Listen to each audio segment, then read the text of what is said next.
கல்யாணம் ஆகி 30 வருஷம் ஆகுதுமா. ஃபர்ஸ்ட் கல்யாணம் ஆகிட்டு பையன் ஒருத்தன் இருக்கான். 5 வயசு இருக்கும்போது நான் செகண்ட் மேரேஜ் பண்ணிக்கினேன். ஏன் என்னாச்சு? வீட்டுக்காரர் செத்துட்டாரு. ஓ, நல்லா தான் குடும்பம் நல்லா தான் போயிட்டு இருந்தது. இப்போ திடீர்னு நடுவில் எங்கள் வீட்டுக்காரு சாப்பாட்டு காசு கொடுக்க மாட்டாரு. சண்டை சண்டை சண்டை. சம்பாதிக்கிறாரு, என்ன பண்ணுறாருன்னு தெரியல. எத்தனை வருஷமா ஒண்ணா இருக்கீங்க? 30 வருஷம். இன்னி வரைக்கும் இப்போதான் ஒரு 6-7 மாசமா சண்டை வீட்டில். நான் அம்மா வீட்டுக்கு போயிட்டேன். உங்க பையனுக்கு 35 வயசு ஆச்சு இப்போ. 35 வயசு. அவன் வந்து இந்த இதுலேயே எங்ககிட்டயே கிடையாது. அவன் சின்னதுலேருந்து அம்மா கிட்டே இருக்கான். அப்படியா? ஆமாம். இப்போ எங்கள் அம்மா எங்கள் அப்பா இறந்துட்டாங்க. உங்களுக்கு இந்த புருஷன்ல குழந்தை இல்லை? இல்லை. சாப்பாட்டு காசு கொடுக்கறது கிடையாது, வாடகை கொடுக்கறது கிடையாது, என்னன்றது கூட எடுத்துக்க மாட்டார். எந்த ஒரு விஷயமும் சொல்லப்போனால் அவருக்கு வந்து சில பெண்களோட தொடர்புமா அவருக்கு. இவ்வளோ நாள் உங்களுக்கு தெரியலையா? புருஷன் நம்ம புருஷன் நினச்சி நான் இருந்துட்டு நான் இப்படி பண்ணுவார் நான் எதிர்பார்க்கவே இல்லை. எப்படி கண்டுபிடிச்சிங்க? ஃபோன் வந்தால் ஃபோனை தூக்கின்னு வெளியே ஓடிட்டுவார்.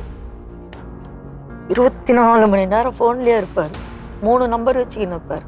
எனக்கு மட்டும் ஒரு நம்பரில் பேசுவார், மீதி பேருக்கெல்லாம் 2 நம்பரில் பேசுவார். எனக்கு அப்படியே ரொம்ப மனசு ரொம்ப முறிஞ்சு போய் சுகர் வேறு எனக்கு வந்துச்சு, பிபி, இவ்வளவும் தாங்கிக்கணும். ஏன்னா குடும்பத்தில் பெரியவளாக இருந்துட்டேன் மேடம். நான் 10 பேர் எங்கள் குடும்பத்தில், நான் தான் பெரிய பொண்ணு. வீட்டில் நடக்கிற சண்டையெல்லாம் நான் போய் சின்ன பொண்ணுங்கிட்ட சொல்ல முடியுமா? அதெல்லாம் நான் சொல்லிக்க மாட்டேன். இருந்த வரைக்கும் சாப்பிட்டோமா கொண்டோமா வாடகை கொடுத்தா இப்படியே தான் போய்க்கணும். இப்போ நாளடைவில் 9 மாதம் ஆச்சு, திரும்பி கூட பார்க்க மாட்டுறாரு. போய் அவங்க அண்ணன் தம்பி வீட்டில் உட்காந்துனார்.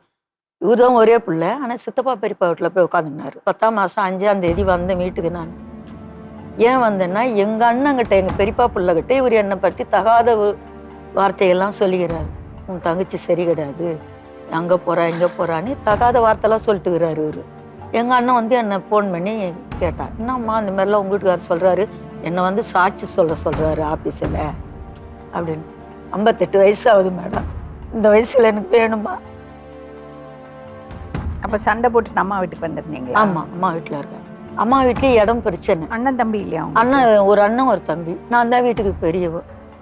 அதனால் எல்லாம் என்ன தான் வந்து கேட்குதுங்க, நீ தான் முடிச்சு கொடுக்கணும், நீ தான் விற்று கொடுக்கணும்னா நான் எங்கே அந்த மண்ணை அப்போ விற்று கொடுக்க முடியுதெல்லாம்? நான் என் குடும்பத்தை பார்க்கதான், நான் இதுங்களை பார்க்குறேன். நான் இதுலேயே இருந்தேன் பாருங்க. இவருக்கு ஜாலியாகிடுச்சு, இவர் ஊர் சுற்ற ஆரம்பிச்சிட்டார் நல்லா. அங்கே யார் இருக்காங்க அம்மா வீட்டில்? அம்மா வீட்டில் அவன் எங்கள் பையன் மட்டும் இருக்கிறாங்க, யாரும் இல்லை. எல்லாம் அவங்கவுங்க கல்யாணம் முடிஞ்சு போயிட்டாங்க. அதனால சரின்ட்டு இங்கே நான் இந்த வீட்டுக்கு வந்தேன். போரூரில் நாங்கள் பூத்தப்பேட்டில் வீடு தனியாக இருக்கோம். அங்கே வந்தேன். நான் வந்தேன். என்ன வந்து உடனே ஏன் வந்து நானும் எங்கள் தங்கச்சி எங்கள் மாமா பையன் 3 பேர் வந்தோம். வந்து இந்த மாதிரி மோகன் அண்ணங்கிட்ட என்ன சொன்னீங்க, ஏன் சும்மானா அவதூறு பேசிங்கிறீங்க அப்படின்ட்டு வந்து கேட்டோம். அவ்வளோதான். கேட்ட உடனே என்ன பண்ணாரு,